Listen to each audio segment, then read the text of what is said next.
In today's video, I'm going to teach you how to view your blocked list in Gmail.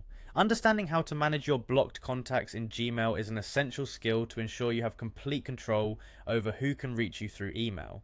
Let's jump right into it and I'll guide you through this process step by step. First, let's start by opening your Gmail account. Once you're logged in, direct your attention to the top right corner of the browser window. Here, you'll see your profile picture or your initial. Go ahead and click on that. A drop-down menu will appear, and from there you'll want to select Manage your Google account. This step takes you into the greater Google account settings where we can further manage and customize who you interact with across Google's services. Next, you'll notice a menu on the left-hand side. From here, click on the section labeled People and Sharing. This area of your account settings enables you to control various aspects of how you interact with others on Google platforms. Now move to the Contacts section. You won't need to look very hard because what you're aiming for here is a category called Blocked. Once you've located it, go ahead and click on Blocked.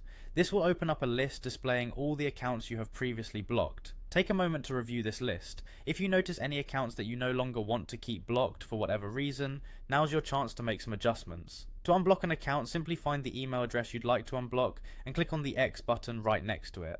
This action promptly removes the selected email address from your blocked list, allowing that individual to resume interaction with you via email, and just like that you have effectively learnt how to view and manage your blocked contacts in Gmail. I hope you found this guide easy to follow. Remember, maintaining awareness of who you have blocked and making adjustments as needed enables you to take full advantage of the communication features that Gmail offers.